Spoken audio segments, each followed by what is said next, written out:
प्रधानमंत्री के साथ बैठक में कोटा से छात्रों को वापस लाए जाने के मुद्दे पर नीतीश कुमार ने काफी सख्त रुख अपनाया है। नीतीश कुमार इस बैठक में आज थे, बाकी मुख्यमंत्रियों से अलग उनका रुख रहा थोड़ा और सख्त रुख था।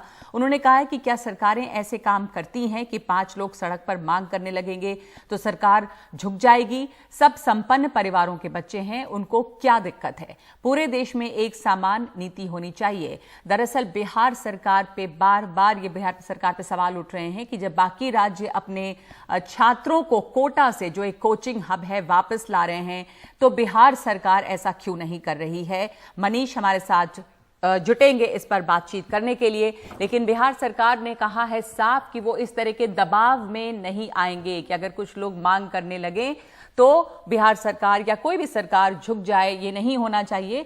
और इसके लिए एक समान नीति बनानी चाहिए कि क्या करना है, क्योंकि जैसे छात्र हैं वैसे मजदूर भी बाहर काम करने के लिए गए हुए हैं और अगर वापस लाना है तो फिर सभी को वापस लाने की व्यवस्था होनी चाहिए। हम आपको ये जानकारी दे दें कि इससे पहले उत्तर प्रदेश ने बड़ी संख्या में अपने स्टूडेंट्स को वापस बुलाया था कोटा से। मनीष हमारे साथ जुड़ रहे हैं। मनीष, नीतीश कुमार काफी सख्त नजर आए क्योंकि लगातार उनकी सरकार पे सवाल उठ रहे हैं कि कोटा से जब उत्तर प्रदेश अपनी छात्रों को बुला सकता है तो बिहार क्यों नहीं।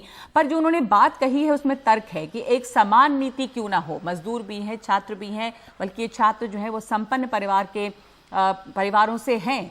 तो केंद्र सरकार से जो उन्होंने मांग की, एक समान नीति बनाए और उसके बाद बिहार सरकार काम करेगी।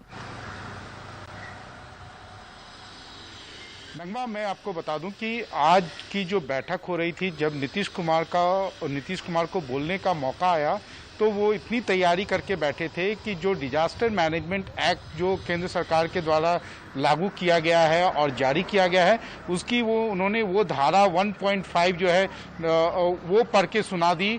कहा कि इसमें इंटर स्टेट जो है गाड़ियों का और लोगों का आने जाने पर पाबंदी लगी हुई है, तो जब तक आप इसे शिथिल नहीं करते हैं, इसमें अमेंडमेंट नहीं करते हैं, तो आखिर हम कैसे लोगों को वापस लाएंगे।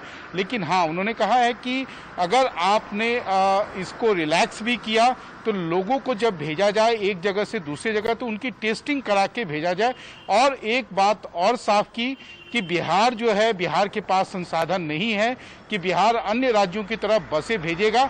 लेकिन हाँ, उनकी नाराजगी इसलिए साफ दिख रही थी क्योंकि उन्हें एक लग रहा है कि एक राज्यों के बीच में जो है मैच फिक्सिंग चल रहा है और उसमें केंद्र सरकार का जो गृह मंत्रालय है उसकी एक तरह से मौन सहमति है कि आपको जो करना है कर लीजिए, हमें इससे कोई फर्क नहीं पड़ता है। क्योंकि अगर नगमा आप देखें कि पश्चिम बंगाल के किसी शहर में अगर लोग 100 से ज़्यादा लोग भी जुट जाते हैं तो तुरंत गृह मंत्रालय का एक डायरेक्टिव या एक एडवाइजरी आ जाती है। लेकिन जिस प्रकार हजारों की संख्या में लोगों का मूवमेंट हो रहा है, उसमें केंद्रीय गृह मंत्रालय कहीं ना कहीं मूक दर्शक बन के बैठा हुआ है, जिसके कारण बिहार में खासकर मुख्यमंत्री नीतीश कुमार खासे नाराज हैं।